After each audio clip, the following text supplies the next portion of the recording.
Hello, I'm horror cartoonist Dennis St. John. I draw monsters and write twisted tales. As you can imagine, I was a little obsessed with Buffy the Vampire Slayer. Lucky for me, so were most of my high school friends, all except one. One friend who stubbornly refused to join the Scoobies. So here we are, 20-some-odd years later. I'm teaming up with Doc Travis, John Teach Landis, and maybe a special guest or two. And we're going to make our friend, Michael Poley, watch one episode of Buffy a week until he's no longer the Buffy Virgin.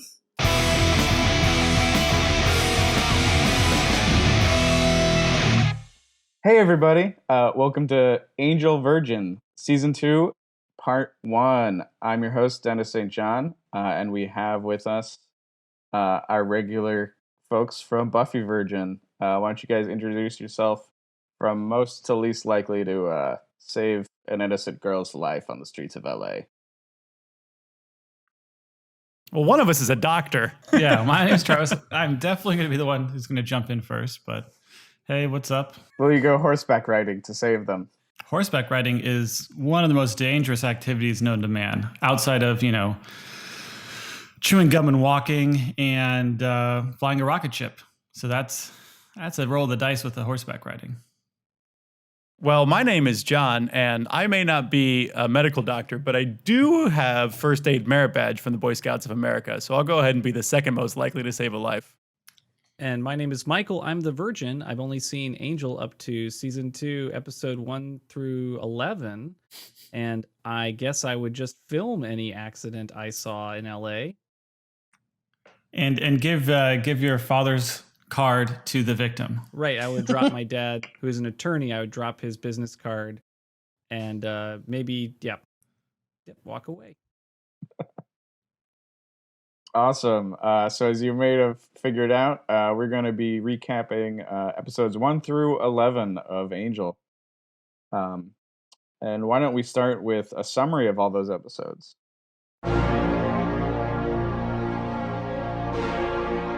The summary. Great. Well, episode 1 of Angel Season 2 is Judgment, where Angel helps a pregnant refugee woman being hunted by demons, fighting for her in a trial, and then visits Faith in prison.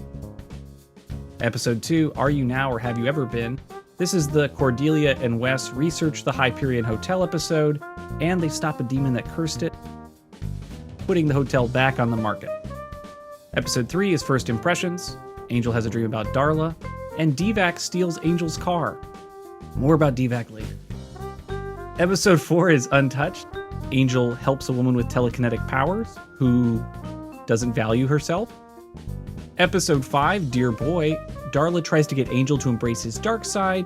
Darla and Lindsay have this crazy plan for Angel to think Darla is with someone else and that Darla is not her name, which forces Angel to break into a house where the husband has been murdered.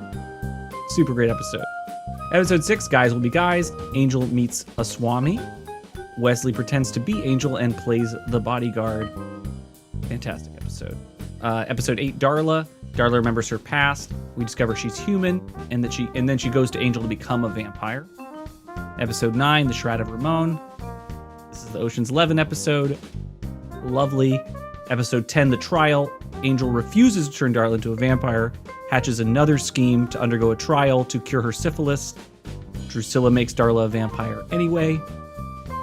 Episode 11, Reunion. Drusilla and Darla hit the streets, and Angel allows lawyers from Wolfram Hart to be killed by Drusilla and Darla. Literally allows it.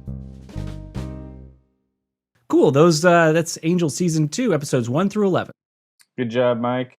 You're welcome. That's a lot of compressing right there. And with no artifacts. Let's move on to Great Lines. Great Lines. So I love this scene from First Impressions. There's a conversation in like a parking lot, whatever. Cordy says, when you do find him, you may want to be a little more Guy Pearce in LA Confidential and less Michael Madsen in Reservoir Dogs. And then Gunn says, I haven't bothered to see a movie since Denzel was robbed at the Oscars for Malcolm X. Later, walks off. So funny. So funny. And then they talk more about Denzel being amazing.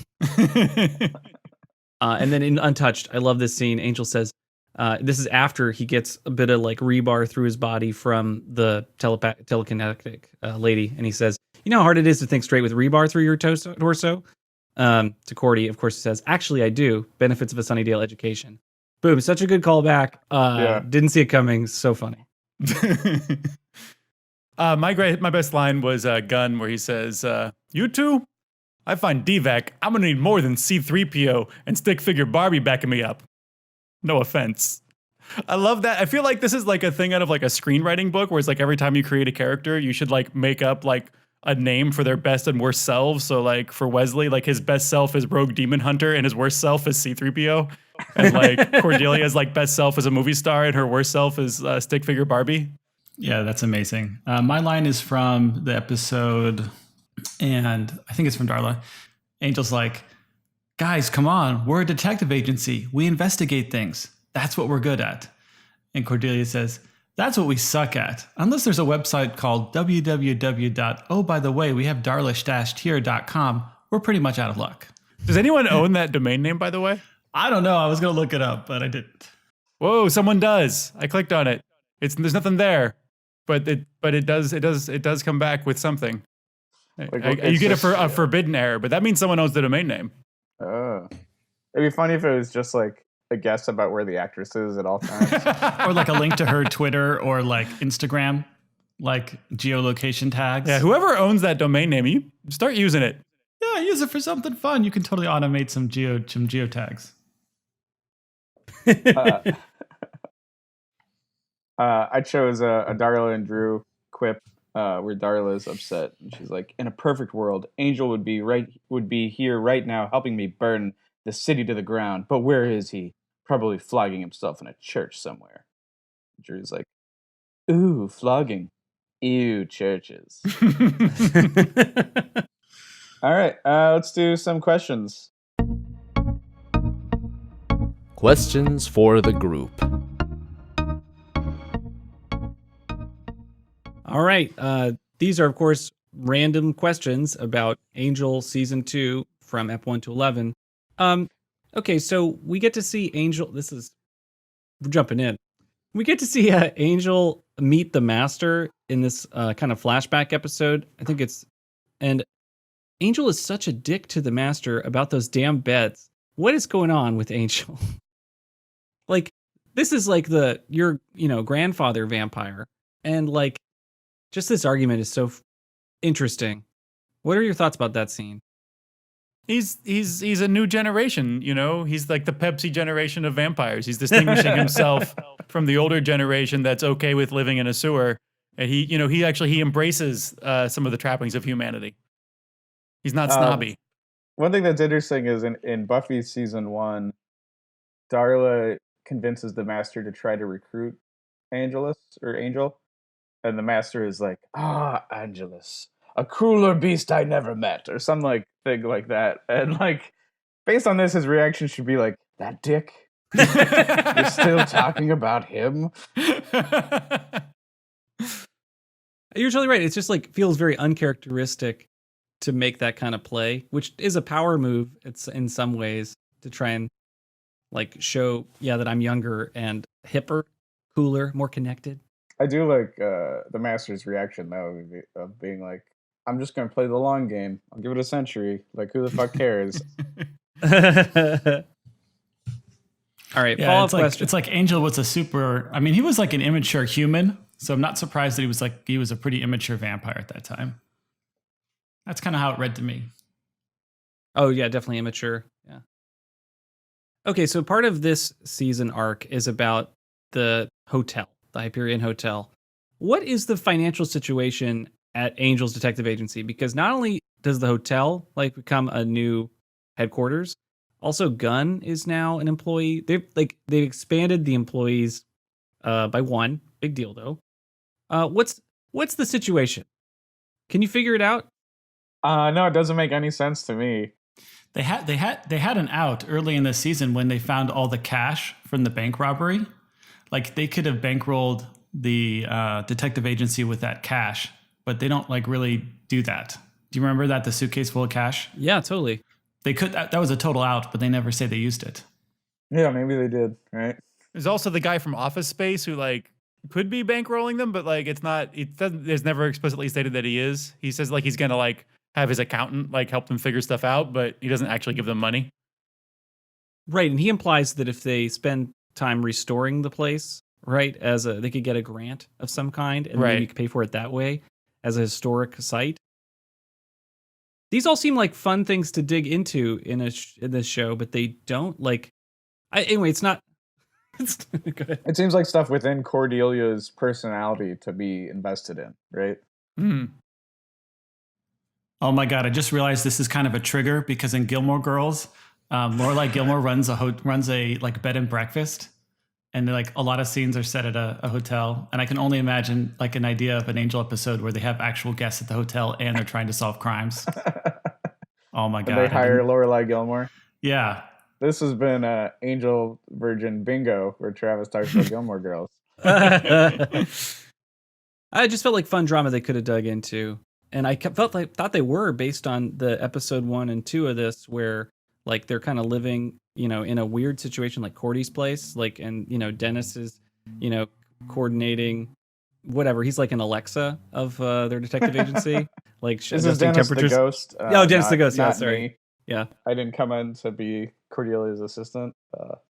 I do think it'd be cool though if someone made an Alexa app that was just a dentist skill, right? And it would be just do temperature and stuff and scare off unwanted boyfriends. But have to also like shoot things across the room. Yeah, you just have like random stuff attached via fishing wire. Or magnets, and it would suddenly turn off the magnet and things would fall to the ground. Ooh. It just felt like they were going to care more about the money side with the way this arc started. But they didn't. It was just like set dressing drama and a fun excuse to get to this amazing set. The hotel set is phenomenal. Like, I mean, it's a famous set, as Travis has explained to me. But all right, we'll get back more to the hotel later. There's a hookup that happens, Virginia and Wesley. What are your thoughts about this pairing? This is in Guys Will Be Guys, right? And then it turns out to like continue over this arc that they're a couple. Not okay with it. I think it. I really like that actress, Bridget Brana. Brana. She's on that other vampire show, Kindred the Embraced or whatever. And she's also on Runaways with James Marsters and what's his name? The guy who's playing a demon on season 5 of Buffy over on the other show. Drag, yeah. Yeah, I like her. I'm fine with her being on the show more. I mean, Virginia and Wesley, it just felt unlikely to me. I mean, this is an interesting relationship because it's kind of like built out of a lie where Wesley's pretending to be I assume the coolest version of a rogue demon hunter you can be, which would be Angel. And he's pretending to be Angel, and this girl and Virginia kind of falls for him in that in that contract or whatever for that project. Yeah, I mean, we can talk about the duplicity of it, but he's also being very like Wesley Angel, right? He's still like nerdy to the core, right? Yeah, I mean, I don't think he's like lying to anyone about who he is, but it does like it is interesting. He's expressing like a more confident version of himself. It reads a little bit like the Xander double episode where you get the confident Xander and then the like weakling Xander. And so you're getting like confident Wesley into a relationship with a celebrity, as it turns out, of some kind, where she has access to parties that Cordelia is jealous of. It seems like an unlikely relationship to me. Though I like that it's clear now that Wesley doesn't have a type, like even a physical type that he's into, right? Because obviously there's certain physical types that show up here, like Angel likes blondes. Angel has a very specific type. But Wesley Wesley doesn't have a type, which I appreciate. But John, what's your take? I think it's awful. I think it might even be worse than you guys are suggesting, because I feel like having sex with somebody under the auspices of being an entirely different person brings up consent issues. I don't think it's okay to do that. And I think the fact that the show rewards him for it is a really big problem with what is actually, we'll get to what is my favorite episode. Oh, you think it's a consent issue if you're pretending to be someone you're not? Yeah, I think if there's an existing person and you say I am this, like just think about if he had put this information on a dating app and said that he was a celebrity and then went and slept with somebody, like that's not okay. Especially like, as she points out in this episode, like you actually just put my life in danger because I thought I was being protected by a vampire, but actually I wasn't. I feel like that's, and it also like the fact that she ends up with him undercuts the character of Virginia, who I think is otherwise really, really interesting and awesome. And her whole like, you thought I was a virgin? This whole thing is stupid. It undercuts that element of the character. I don't know. I had a big problem with that. I would say that I agree that there is a consent issue. Remember, for Wesley, he was forced to do this, so he was less of a willing participant to. He wasn't forced to sleep with her, though. No. But the persona. So I think there's like relationship consent and then like an actual sexual act consent, and definitely for the relationship, lying about who you are. You don't want to separate you can't really separate a sexual act from a relationship.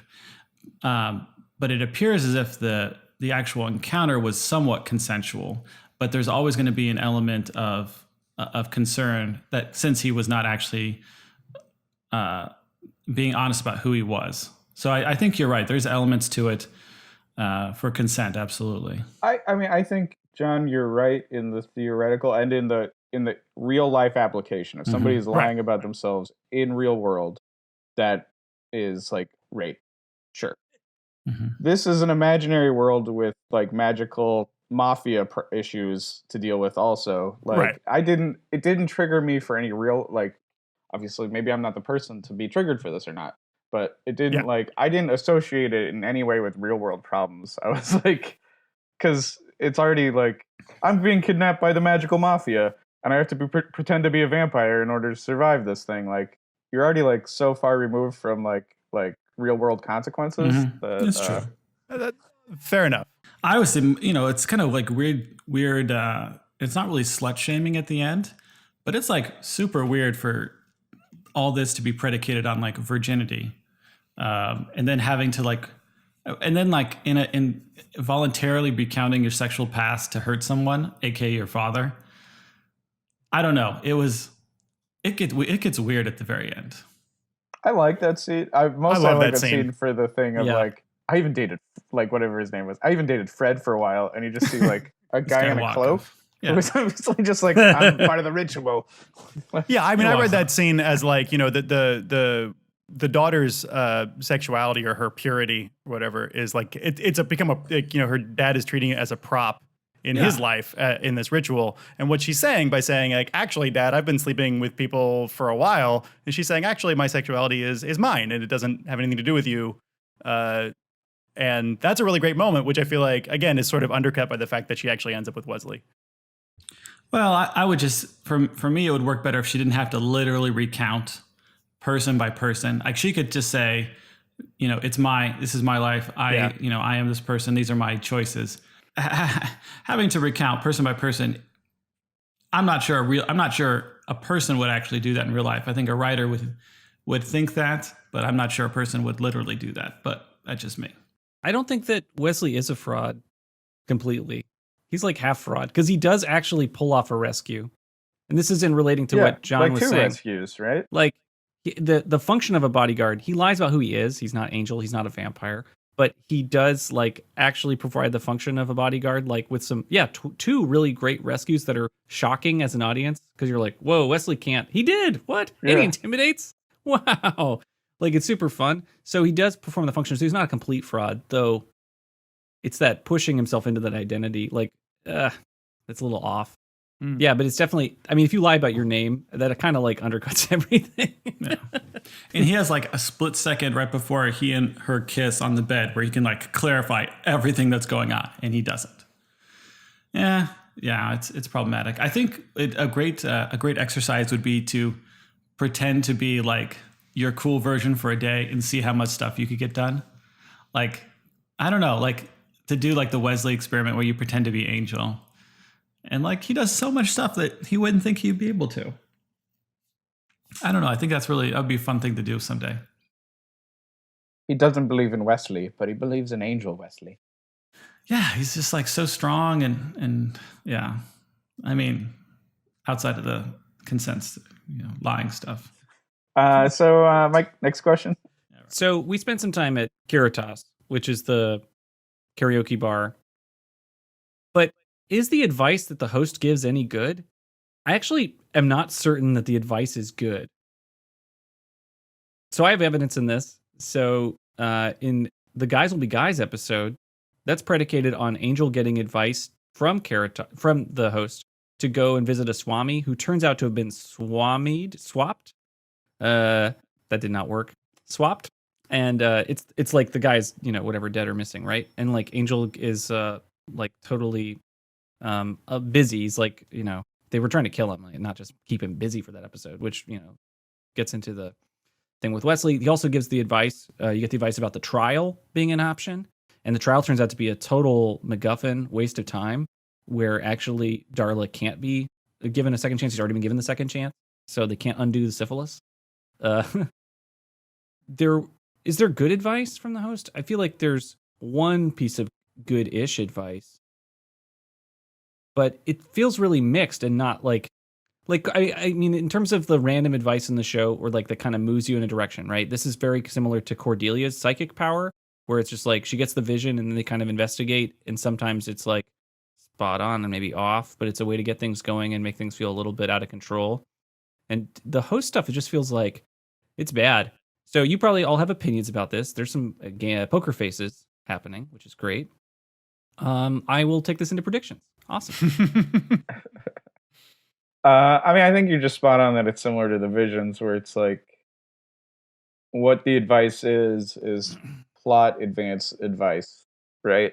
And it sometimes has to be bad to, like, it can't be as accurate as what his power is stated to be, because then like there'd be solutions too early in the episode, right? Yeah, which the host says. He says at one point, he says, I put people on their path. He doesn't say, I'm necessarily giving them good advice. I'm just putting them on their path, which is a little more neutral. Right. And I think for the trial episode in particular, that one I was really frustrated with, but I guess you have to see an attempt made to rescue Darla as a human before you're comfortable with her becoming a vampire. Like, that's what's really what the show wants to happen.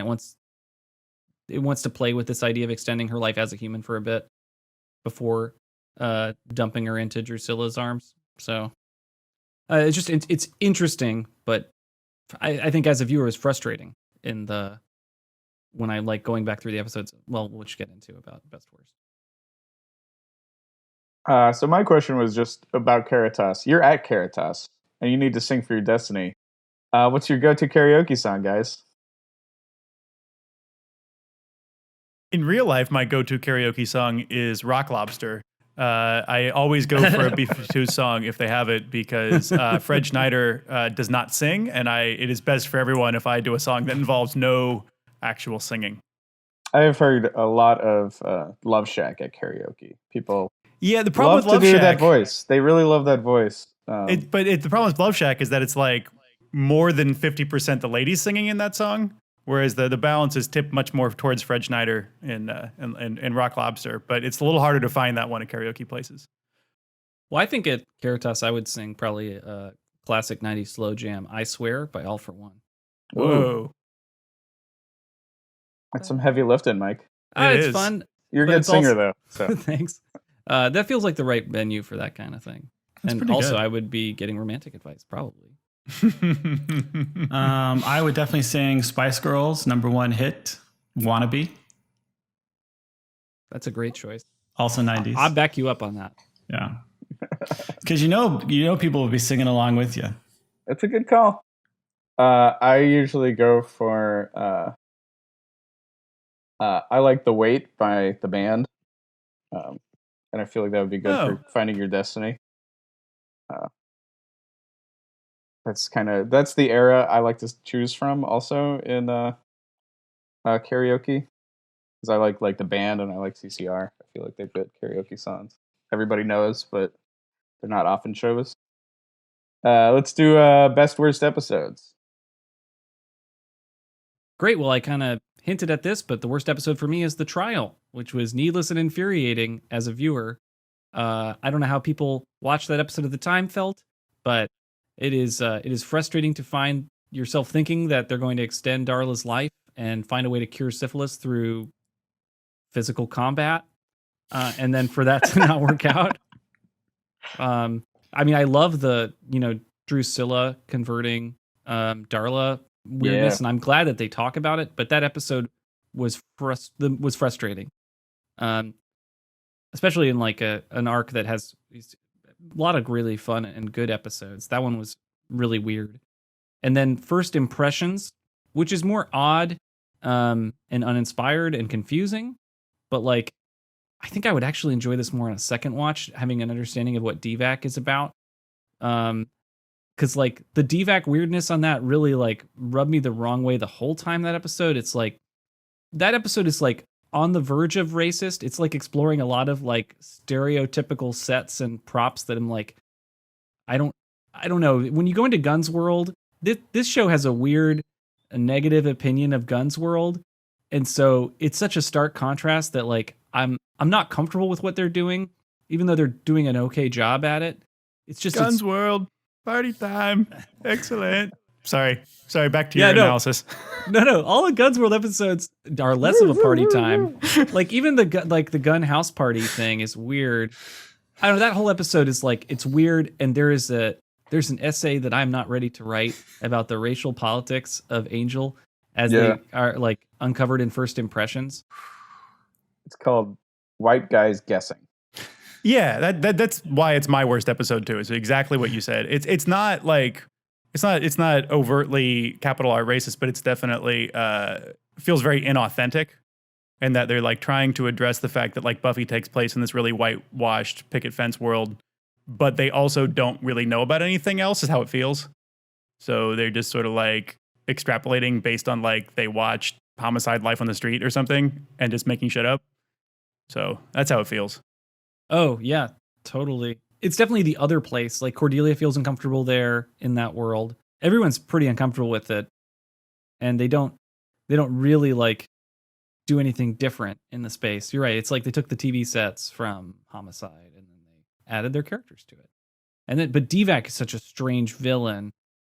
This puny black guy that then becomes a massive kind of creepy goblin monster.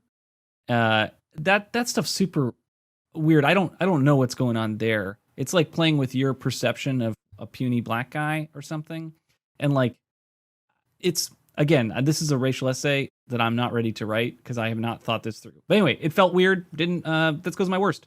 And then, Untouched. Untouched was too weird for me, and that goes to my worst also. Untouched with the telekinetic powers that this woman's developed in part, she's like sexually abused pretty intensely and like wants to give herself to Angel, and like Angel doesn't want to take her. Like this, it's like it goes to a dark place, but it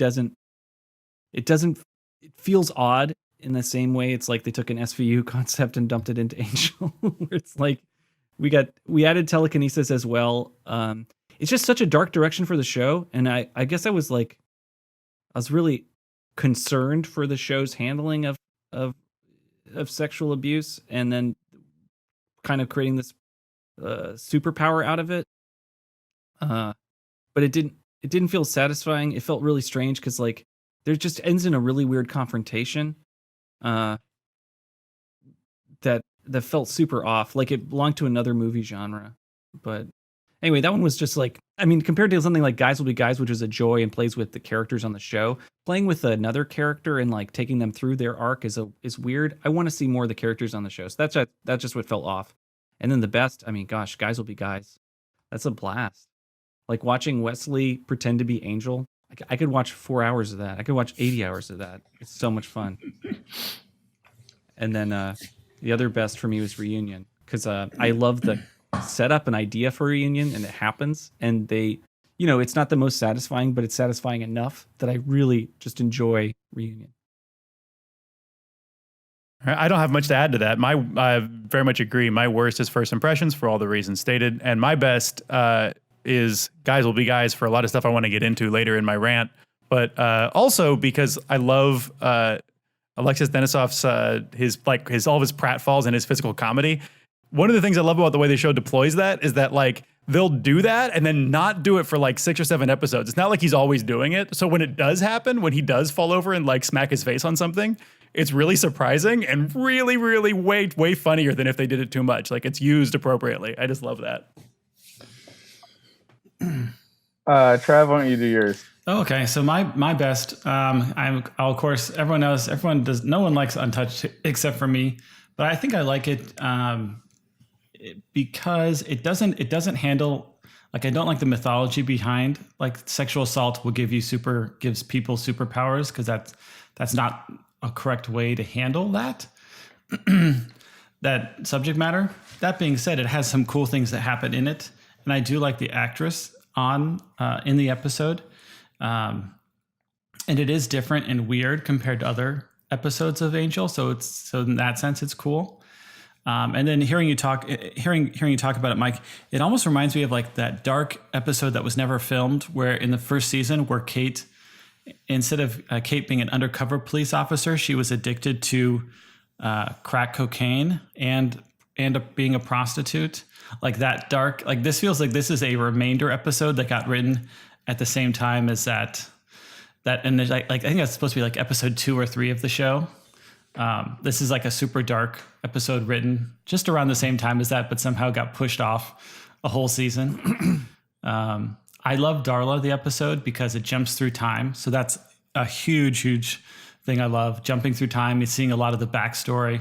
And then at the end of Darla, we see the ultra wide screen, this wide shot of Spike, Drusilla, Darla, and Angel slow walking through like this burning set of Beijing or Shanghai, and like that slow-mo of them walking through the Boxer Rebellion is like, which is the same shot that's in Buffy, right? I don't know if it's the exact same shot, I can't remember, but since I watch Angel all the time and not season 5 of Buffy, I always associate it with Angel. Yeah, I think it's the same shot, but it's like, because we've been following this through Angel, we see it from his point of view, when before we were watching it through Spike's and we were seeing it through his point of view. Yeah. So it's like, it's just a really cool shot. And I like the Shroud of Ramon because it's like a funny one-off episode. And anyways, for me, the worst is the trial, just because it's hard to watch because it's kind of pointless. And I've seen it a bunch of times, but and then Are You Now or Have You Ever Been is my worst. Not because I don't like the subject matter. You see the hotel a ton. It's just hard to watch. It's hard to watch like racism in action. It's just painful because it was like set in the 1950s, and then that still is a huge problem today. If things were different today, then maybe you could watch it from a historical perspective. But for me, it just triggers up too many emotions about what's going on today. So that's why it's hard for me to watch. Not that it's a badly made episode necessarily. Yeah, it's nice to see a depiction of the 50s that like just completely refuses to be nostalgic. Yes. That's one thing I like about that episode. So my best, I chose an episode that apparently we didn't cover. I thought we were going up to Redefinition instead of Reunion. I got confused about episodes. So I chose an episode that's not on our reviewing list. I actually chose Untouched for worst, not because of any of the reasons you guys stated, which are good, but because I had watched a bunch of these episodes earlier on, and Untouched was the episode I couldn't remember which one it was. Like, the description made me think it was a different episode that I think is from either later in the season or season 3, maybe. So I was just like, I don't even remember this episode. It's got to be the worst. That's good enough reason. Yeah. That's so strong. All right, let's do best worst monster. So I said the best monster was Darla, of course. And I don't need to wax nostalgic on Darla because I've been speaking, the praises of that character for all of us talking. But I guess I haven't said much about Darla, but I think Darla's just a really fun, interesting character. She's a great evil human, and then like her motivations about becoming a vampire again are really like fun and really, to me, satisfy the promise of what eternal life is.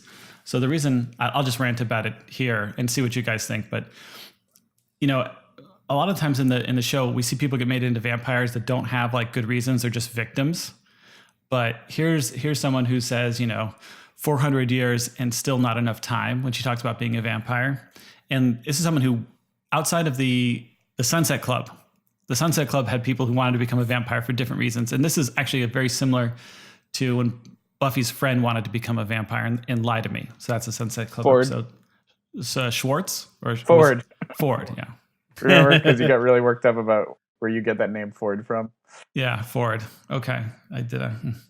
Anyway, so I like her motivation to become a vampire and like honing in on like kind of like old school what you would think becoming a vampire would be, rather than the way this plays it as mostly a victim. But in a lot of older vampiric, like pop culture stuff, it was about power, getting revenge. Like there were a lot of cool motivations to become a vampire. Nowadays, it's mostly about being a victim and accidentally becoming a vampire. But here's someone who's really owning up.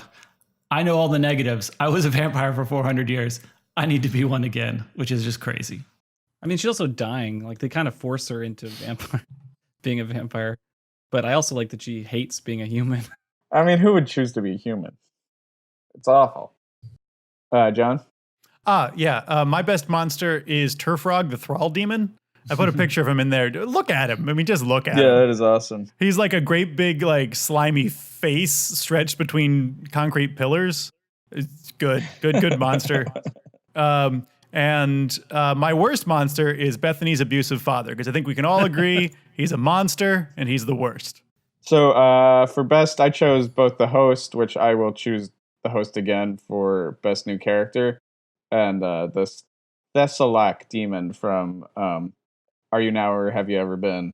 Just because he's a good combo of things. He's got like, the tentacle legs. Seems like a good threat. Super creepy. Thrall looking. demon's really good though. Look at that face. Damn. And for worst, which is also best in a way, just reusing old Buffy masks in the backgrounds of Caritas is like, mwah. One of my favorite like jokes of that is that the mouthless psychic demons are always seen there from the Buffy episode Earshot. They're always reusing those masks. And I just love mouthless demons at karaoke. I think that's really funny.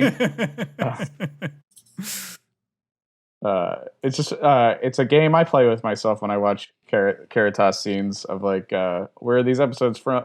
Where are these demons from? And where how many are they reusing? And it's typically the psychic demons, and they reuse the demon mask from Reptile Boy a lot. You see that guy? All right, let's. John, you're the only one who put into this best worst celebrity cameo category, but I agree with you. Well, it's a best celebrity cameo, and the best celebrity cameo is definitely Tony Todd, who is Candyman. And he also is Kern, Worf's brother from Star Trek The Next Generation and Deep Space Nine. And he's also on DS9, Jake Sisko, all grown up. That's right. Bingo. That's right. He's aging Jake Sisko in the alternate universe where Jake Sisko becomes a successful novelist, but he's sad. Yeah, Tony Todd is awesome. He's really oddly used in this. Because he's not used enough, basically. Tony Todd, awesome. I was in a elevator with him one time at a horror show. I got into the elevator and I wasn't paying a ton of attention to like who's in the elevator with me, so I like turned my back, and then I hear his real voice is basically that voice, and he's talking to his handler, and he's like, "What's the schedule for today?" And like the hairs on the back of my head went up. I was like, I'm in the elevator with Candyman. I'm fucked. Did you say Candyman into like the polished mirror of the elevator? I'm sure that guy gets that joke. I just whispered all the it time. 5 times, and then I looked at him, and he was like, "Yeah." I'm sure he gets that joke all the time. All right.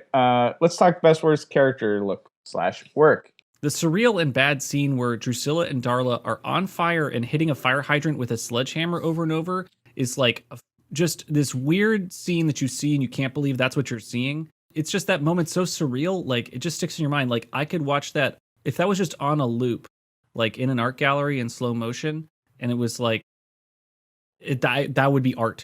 It's like it's just verges on art. It is art. It isn't verge. It is. It's just so interesting and weird. That's like a weirdly placed fire hydrant. It's weird to attack a fire hydrant with a sledgehammer in order to stop being on fire, as opposed to like, I don't know, rubbing yourself in dirt, like hitting the ground, right? Whatever it is. Yeah. Like there's a different solution than that, and that solution's insane. Like you're on fire and you grab a hammer to hit. Like if you imagine, it would be like a weird thought puzzle. It's like you're on fire. There's a sledgehammer and a fire hydrant to your right, and a lake over here, and there's some dirt. What do you do? And it's like sledgehammer to fire hydrant. Knock the it's top like one of off. those- It shoots up instead of to the side. Like knock off the side part. Right, as opposed to the fountain spray style. It's just like, it is a possible choice, and it's surreal. It's kind of like when someone in a movie, they like jump through the set in a wall or something like that. It's just awesome. And then the worst, this angel in a pink helmet thing. So this is a bit of a gaslighting scenario. So in the Sorry, episode guys. where with DVAC, where Angel's car gets stolen, and then he hops on a motorcycle with Wesley to go whatever get the car figured out. He gets a pink helmet on after Wesley's like, put on a pink helmet. It's the law in California. I just love the thing. You have to do it. Well, anyway, so John, you brought it up that happened in the first season, and I agreed with you because I was like, surely I've seen this and I missed this moment, or I misremembered it. So you gave me a false memory of this being in season 1. It is in season 2. And when I saw it, I was like, surely this happened in the past. And I looked back and was like, no, this is the only time this happened. So I feel like gaslighting's a little hard because I think that false implies, memory implantation. I feel like that implies it was on purpose, that we were like, let's all lie to Mike. Oh, I know it's on purpose. Okay. Like, this is just a strong image, and we got mixed up about when it happened.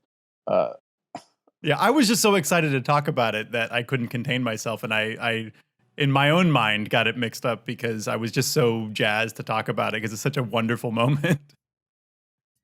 No, it is. And when I saw it, I felt like I had a sense of deja vu.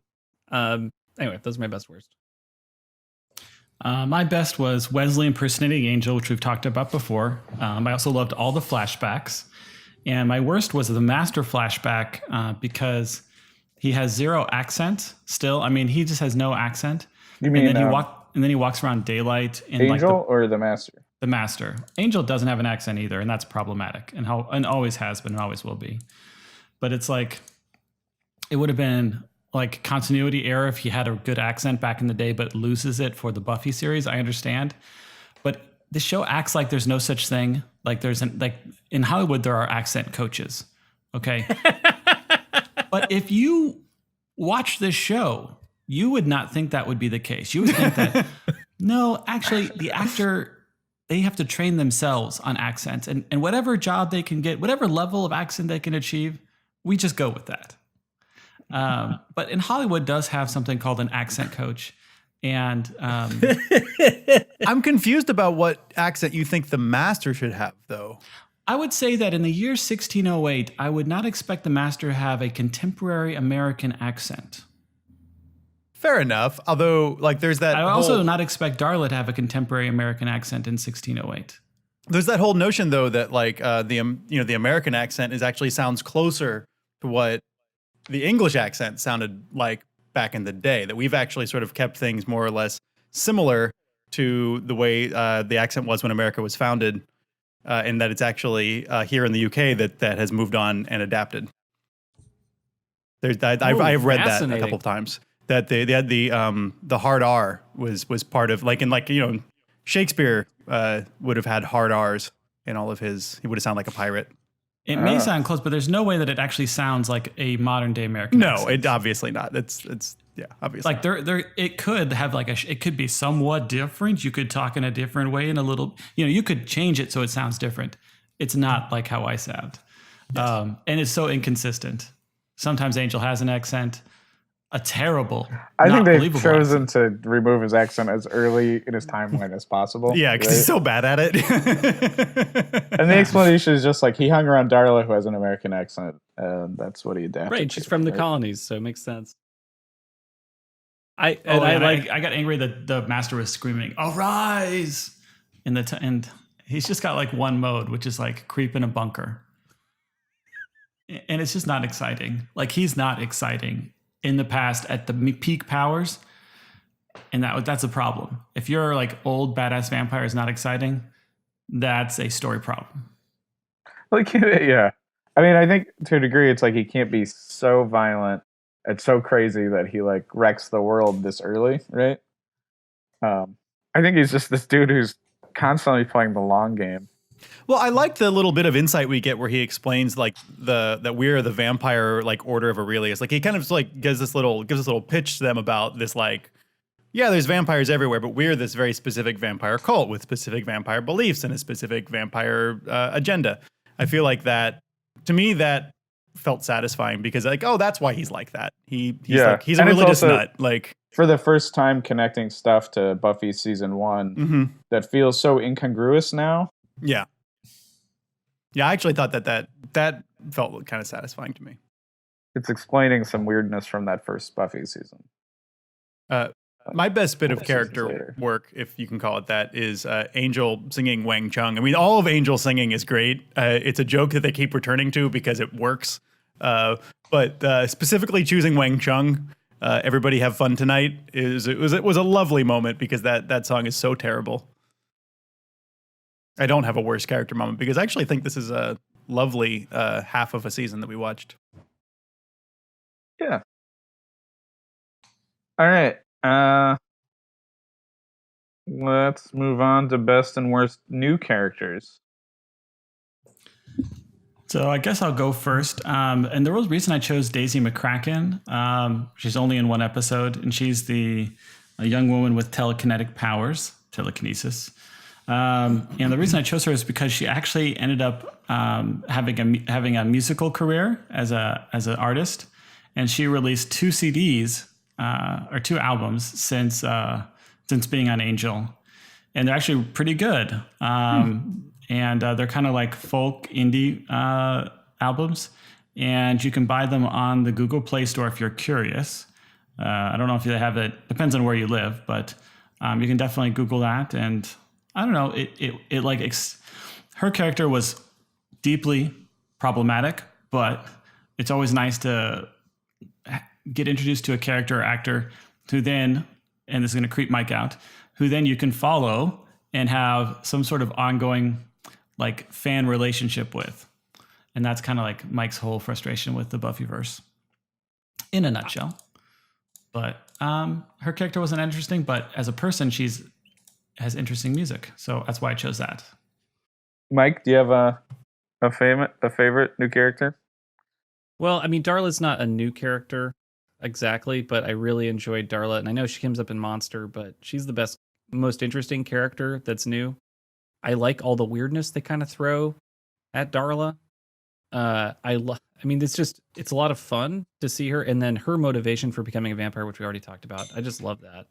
I love the weirdness of it. I like I mean, I don't want to say I like syphilis. That's not what I'm saying. I like the excuse they have for like. That's the take I'm going to take away. Please do that. Mike likes syphilis. Love it. Attention, Twitter. Michael Poley says he likes syphilis. I just like how they set up her character in this, and they explore that character, which I didn't know it was there. And I get why now, when you watch season 1 and you see Darla, you had a lot of excitement around that character. And because I'm seeing a lot of the things that make her interesting now that were not present in season 1. Yeah. And so it's true. It's hard to connect this version of Darla to the like vampire dressed as a schoolgirl shooting 2 guns at the same time. It's like very different. So I already chose the host for best monster, but I'll choose him again for best new character. I'm happy he's here. I really like this character. And I'll choose him thrice for my best new character because I love him too. And I think I like him interacting with Angel investigations a lot because like he adds a lot of levity to their darkness and gets them in. He gets them in situations where they have to like throw off their brooding and stuff, you know. And yeah, so I'm happy he's here. John, why don't you do a best zoom and enhance opportunity? Well, Let's so get obsessive. when you guys watched the first episode of this season, I know what you were thinking when you saw that they had a whiteboard. You were probably thinking, like, gee, I really hope that somebody could watch all the scenes with the whiteboard in it and take a lot of screenshots and then do a composite in Photoshop of 15 different shots in order to piece together everything that's on that whiteboard and then put it all in a spreadsheet and then cross-reference it with all past episodes to see what they're talking about on the whiteboard. Well, I've done that. Please put this on buffyvirgin.com/whiteboard or something. Sure, why not? So if you visit buffyvirgin.com/whiteboard, you can follow along and play the home game. We'll put a link to this on Twitter. But basically, Angel Investigations has a whiteboard where they're keeping track of their open cases and some of their finished cases. And it's really difficult. You can't see the whole thing because this is not in HD, kids. There's no released HD version of this. So only in close-up can you see it. So I had to piece together like 15 different close-ups to get everything on this fucking whiteboard. It was a pain in the ass. Yeah, since we're going to put it on the website, why don't I not read the entire whiteboard onto the podcast? That would be boring. Just to point out, though, a couple of my favorite row of it, though, is that they have a case called Sloth. And one of their leads is Ms. Varna with the telephone number 555-6123. Their progress is that they're doing surveillance and electronic tracking, and the status of the case is that it is closed. Wait, what? How is it closed if they're still in surveillance mode? Unknown. I also like, there's a demon called Sansu who likes dark, dank, salty places. So the progress they've made is that they're checking desalination plants, ocean tunnels, and swamplands. And the status is that the case is pending. They definitely do this at real detective agencies. There's no way you could avoid this whiteboarding. They are a real detective agency. Big question. Do you think it's the same whiteboard that's used in Buffy at the hospital? Or, for that matter, the same whiteboard that was used in Buffy when they were keeping track of the Homecoming Queen election. That was the last time I had to do a composite of several whiteboard shots. I see no mention of Bree. All right, guys, let's get into the more freeform section here. The rants. All right, well, I'm going to start out with this, I hope not controversial statement, but Wolfram and Hart continues to be a fucking mess until season 2. I see a lot of real random, weird activity from Wolfram and Hart. And maybe I didn't ask this a question, but I should. Why do they revive Darla? They're agents of chaos, man. Yeah, sure, it's implied that it's just to fuck with Angel and that they want Angel to be dark. Yeah.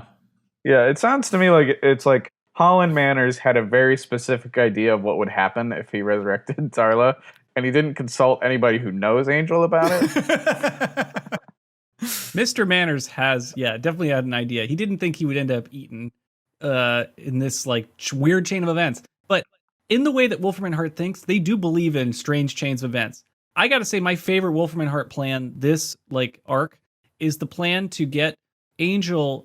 Okay, so when Darla is pretending to be someone else, and then she is married to a fake actor. This is something she and Leslie cooked up, right? Where Angel is now going to be stalking her because he thinks that she's Darla and she's not admitting she's Darla. And so he's going to try to break into a house that she's at, and then they can frame him for murder because they'll murder someone. Also, by the way, that episode does not work nearly as well as it should because we know the whole time she really is Darla. If they had played that slightly differently so that we were with Angel and not being sure that this could just be somebody who looks like Darla, it would have worked so much better. That would have been a much better episode. I don't know why they didn't do that. It seemed really obvious when I was watching it. Gosh, that would have been good. And then I feel like Angel gets off the hook so easily for this crazy situation that gets put together because like Kate doesn't prosecute him much further. I mean, she loses trust, but anyway, that's just a wonderful Wolfram and Hart style plan. W&H putting together. One more Wolfram and Hart thing to put in this rant of how they're a mess. When Mr. Manners is killed, What's their plan for succession? Why not give make this new executive role that includes Leslie and what's her face? Lila. Leslie and Lila. and Lila working together. They just walk through a list of all the things they both fucked up, and then they're like, hey, and you can share the role together. That is literally insane. There is no business that works like that would have like all this stuff that like clearly needs to be reprimanded for. Like Leslie's like trying to take down the organization from the inside in some ways. And Lila, she's like a conniving mess as well. Like they are evil people. So maybe that's why they get a pass. But like, that's crazy. They just reword, you're generally evil. I mean, They're high achievers. Here's a hot take. Like, this is a really interesting take, perhaps, on... I don't know who this Leslie K is, by the way. On bosses and capitalism in general, that, like, their whole front is that they're rational, and they're making, that capitalism is rational, and that it's based on, supply and demand, and it all makes sense, and that your boss is making really rational decisions. And they might be, sort of inhuman and cruel, but at least it like is according to a rule set.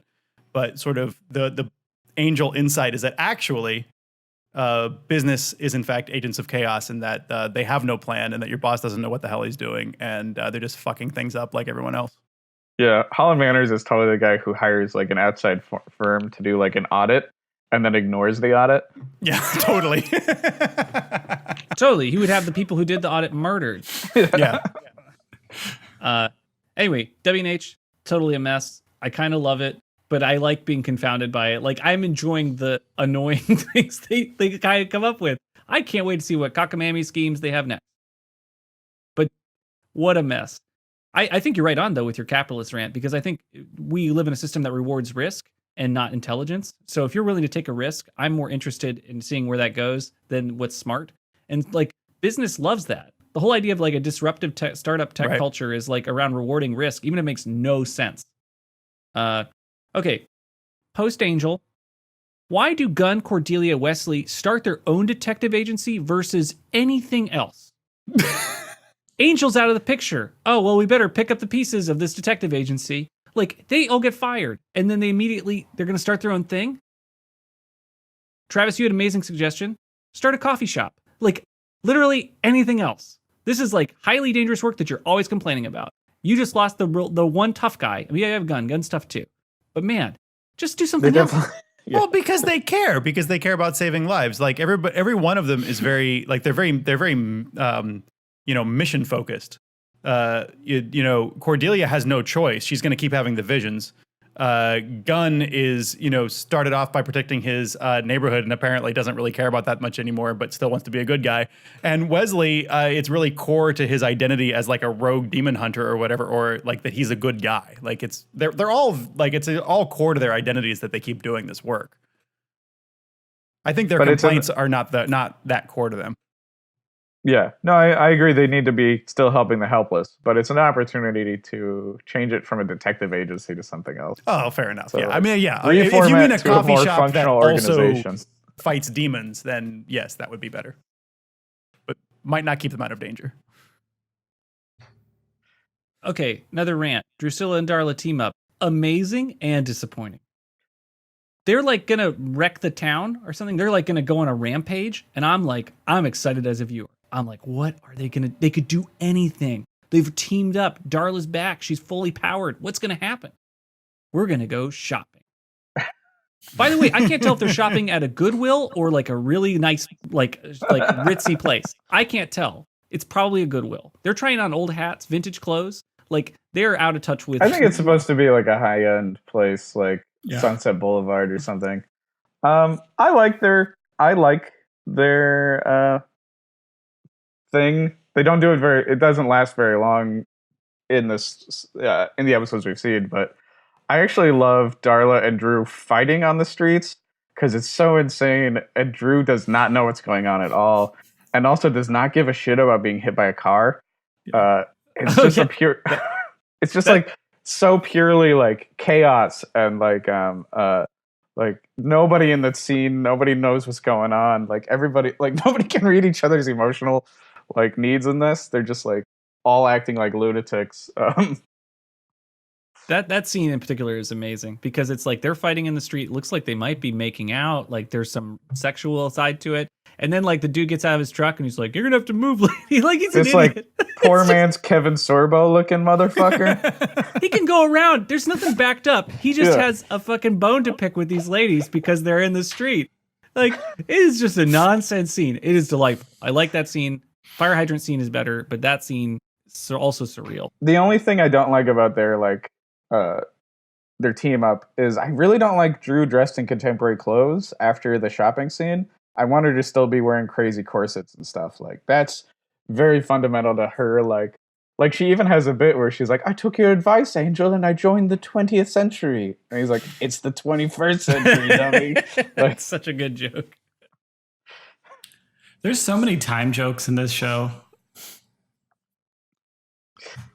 All right, next rant. Crossover episode is weak. Buffy's side was much better, in my opinion, for the crossover. I know, Travis, you want to fight me on this. I think they're perfect together. They both work together. I think you might be right. I think as individual episodes, Fool for Love is better.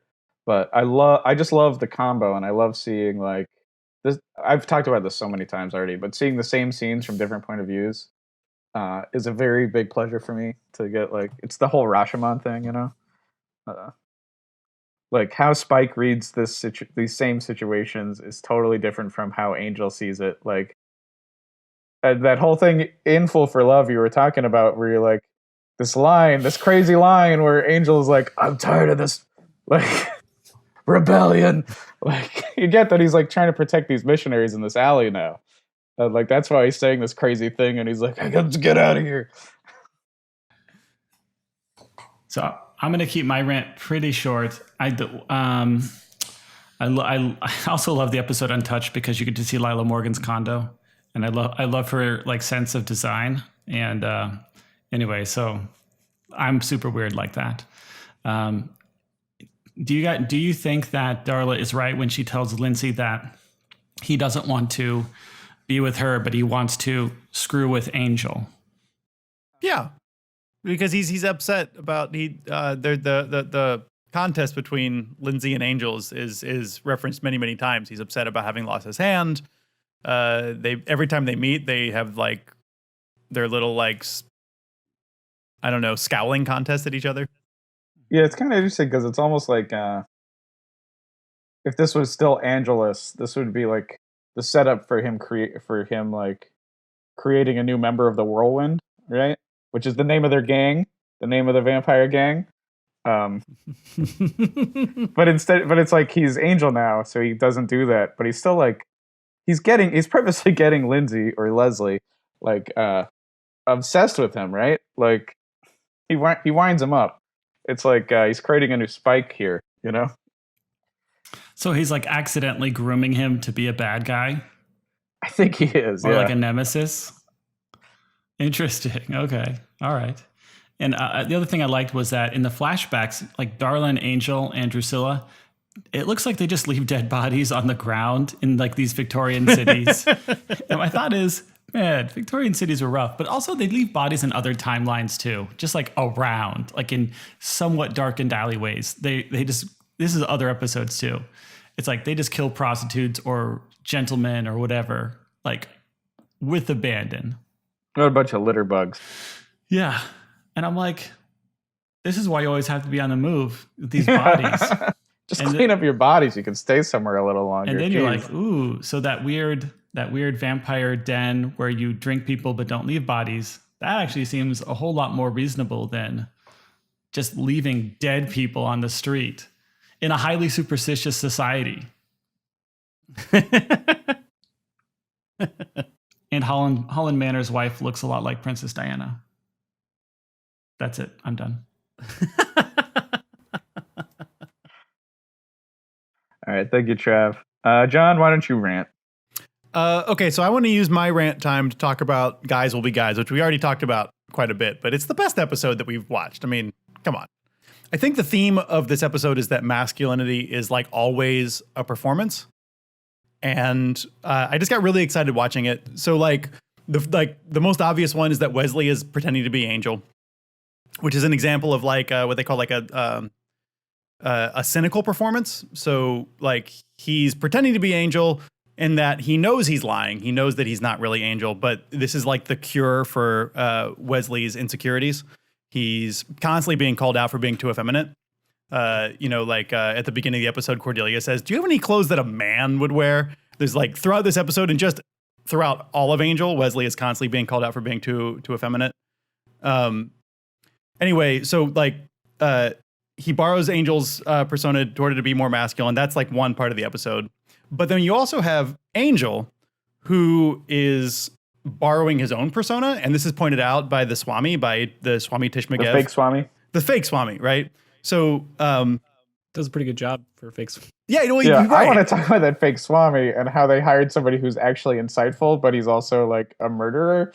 Well, but the first thing about the Swami is that you, from his name and from everything we hear about him, and like there's reference to chakras, like you expect that you're going to get some kind of like Orientalist racial other, like he's going to be Indian or he's going to be Chinese or he's going to be something. But what you get is the opposite of that. You get like the blue collar white guy. He's like a pickup truck commercial dude.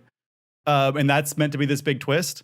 But he calls out Angel that he is also performing masculinity, and that everything Angel does is this constant like attempt to appear a certain way, or to appear a lot of it more masculine. Like from his clothes, he talks about his car, he talks about his hair, and he really points out one of these like really key paradoxes or contradictions in the way that we try to be dudes, which is that in order to be more dude-like, you have to pretend that you don't care about appearances, but to not care about appearances, or at least to appear that you don't care about appearances, is actually this like really complicated aesthetic thing that you're doing. So that's really interesting. And then it's also interesting that like Angel's whole thing throughout the episode is that he can't have sex. So he's like this ultra masculine guy, but that it's implied that he's doing that in order to make up for the fact that he can't have sex. He's called a eunuch repeatedly through it. It just, there's so much about how much work it is to be a dude in this episode, and how much it's a constant front and a constant performance. It's a performance for Angel.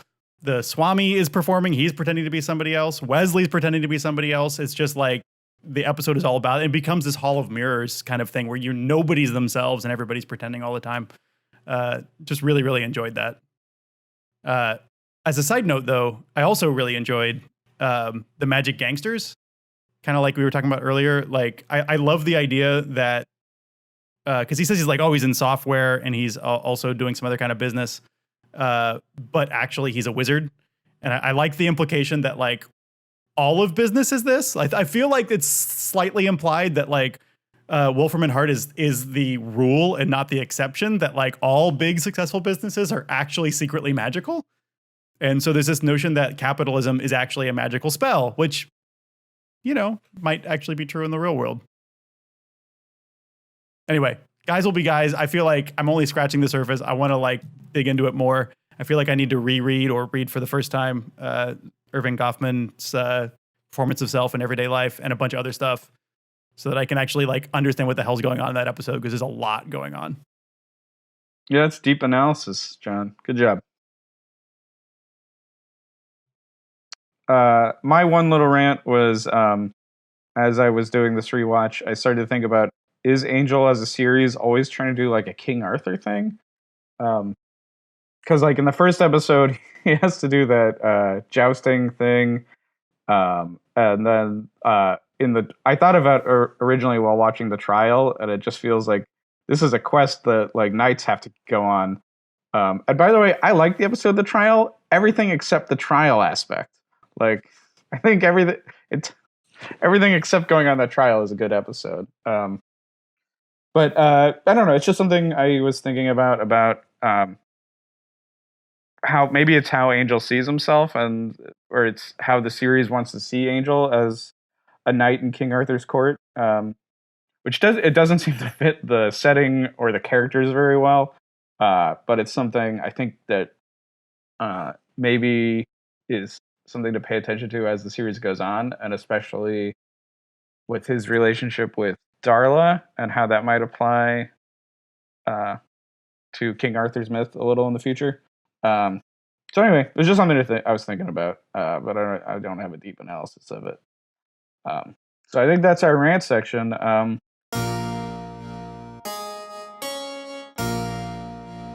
Recommendations.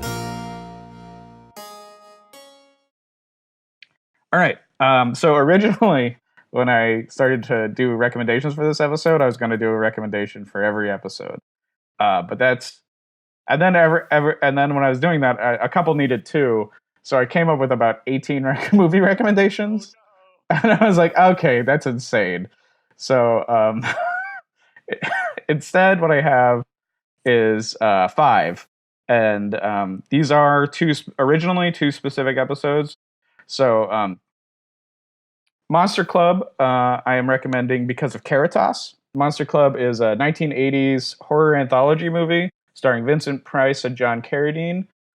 Vincent Price is a vampire, I think, who invites John Carradine, who's a famous author, to a monster club, which is a lot like Caritas. And in between little segments of like there's a monster band, and then there's a monster burlesque show where the girl strips down to a skeleton, and it's really funny. And then in between, the vampire tells little horror stories, and it's a cheap movie. It's like a cheapie, but it's like charming and fun.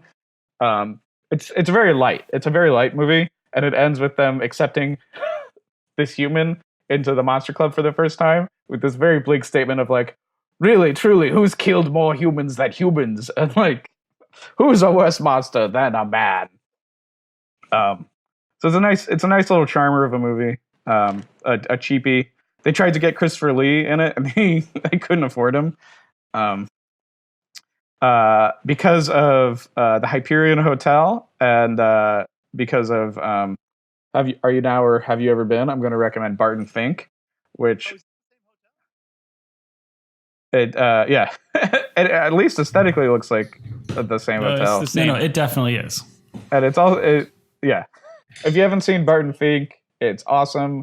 It's definitely one of the Coen Brothers' best movies. John Goodman is terrifying in it. And it's like in general, it's a movie recommendation I give. You should always be seeing this movie if you haven't seen it. The combination of the mob and vampires, or the mob and magic, leads to Innocent Blood, which is John Landis's vampire movie. It's not as well remembered as John Landis's werewolf movie, but Innocent Blood is a lot of fun and weird. And so it's like a combination of like a sexy vampire movie with a detective investigating the mob intersected with Don Rickles. This movie has Don Rickles as a mobster / vampire. That shit is so solid and crazy. And it has a very specific, when the main mob guy is like enjoying the power of being a vampire, he has this great line about how powerful he is. And he has this crazy quote, which I couldn't find a clip of, but he goes, "I can hear an angel fight." Which would be really funny in the context of this show, Angel. Because Tony Todd is in this section of episodes, I have to recommend Candyman. Candyman also deserves a recommendation because, what's the episode with that everybody hates? The one with T-Bag? Oh no, First Impressions. Because First Impressions does such a terrible job of combining like the urban with monstrous, Candyman does an excellent job of it. So that's like a much better take on like how to combine like inner city America with the monstrous, Candyman. And I'm also going to recommend Requiem for a Vampire, because I was really struggling with how crazy Darla and Drew are and how I want them to be a little crazier. But it was like, there's not a ton of movies that are like two totally crazy women like being monstrous. But you know who always does that is Jean Rollin. So I've already recommended, I think, Shiver of the Vampire and like Rape of the Vampire, maybe. So now I'm doing Requiem for a Vampire. All his movies are pretty crazy, and a lot of them are like two vampire women or two women who may or may not be vampires, like just wrecking shit. So this is another one of them. So those are my recs. Hope you guys enjoy them. And they're all. Sometimes I recommend a movie because it kind of connects to the episode, but it's not really a favorite movie. But these 5 are all like real favorite movies of mine. All right, let's do predictions.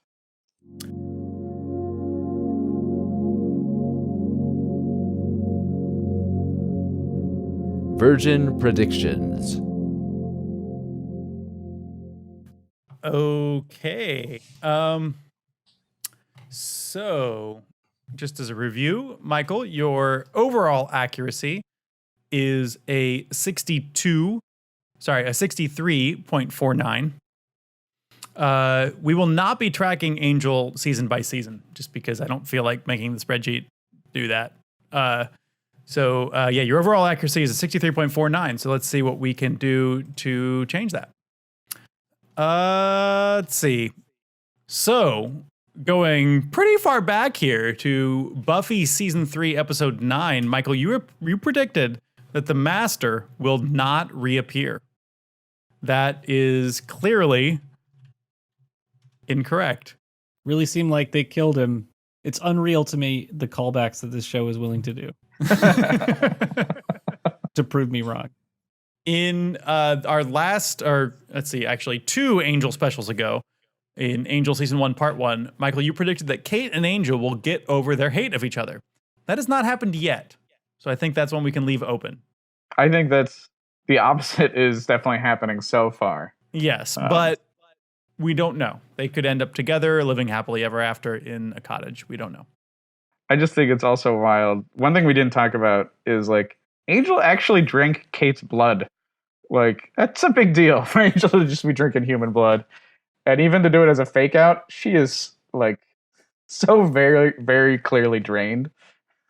So I don't see that them getting over the hate for a little while. True.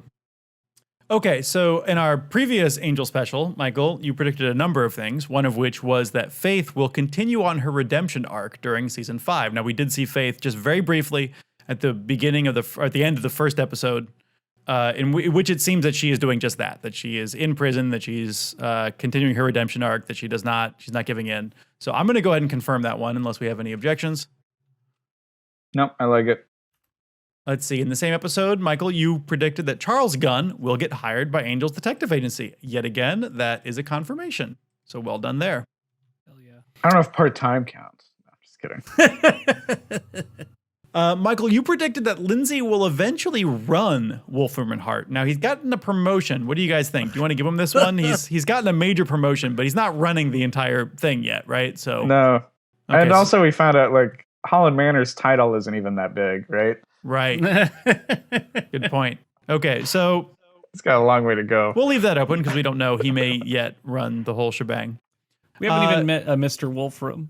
Michael, you predicted that Darla will be a villain in season 2 of Angel. That is definitely confirmed. She's definitely there, and she does eventually become a villain. In the same episode, you predicted that Kate and Angel will work together in season 2. Now, there's a fair amount of Kate in this bit. Are they working together? What do you guys think? Yeah, she released him from the police car to do a mission for her to catch Darla and Drusilla. Good point, Travis. Yeah. Dennis, what do you think? You're going to go ahead and confirm that I one? was going to say no, but I think that's right. She does unleash him. So Yeah, that if only feels for a kinda like moment, that. they are sort of working together. So I'll allow it. I mean, Okay. Angel doesn't do what she wants necessarily, but All right, so that's confirmed. Let's see. And I think our last one here. In the 7th season of Buffy season 5, you predicted that we have to see more of the Angel / Drusilla / Spike / Darla team again, which we do. We see more of, what are they called? The Whirlwind? The Whirlwind. Tornado? That's their official team name. Okay, so that's definitely more. Let's see. It's 5 confirmations. That is 5 confirmations and 1 denial. Thereby, your total accuracy is up to 63.97. All right, why don't we do some new predictions then? Do it, All right, Rockapella. let's do it. Prediction 1, Angel and the gang will get back together. You know what I'm talking about? This detective agency, it's not falling apart. We just need Angel to make it happen. Angel won't become human. Not happening. I think Wesley and Cordelia are going to recruit Faith. This show is never going to reveal where vampires come from. So I mean, from Interview with the Vampire, they're very obsessed with, the vampire's obsessed with discovering the origins of vampires. This show does not care. We are not going to reveal where vampires come from. That means between now and the end of Angel and end of Buffy, no, like, oh, the master comes from this, which comes from this, like, whatever, like, interested in the origins of vampires. I think the first episode of Buffy talks about it, but not in great detail. How about I change this? Angel is not curious about where vampires come from. will not investigate the source of all vampires. And that by that I mean, like, he is not interested in his origins. Cordelia's necklace is cursed. The necklace that she stole from the museum is cursed. Something's going to happen with that necklace. Riffing on the Arthurian ideas, Angel will acquire Excalibur. And then as a separate one, Angel will get a sword from a lady in a lake. I don't know how they want to play this out. Excalibur may or may not be a sword.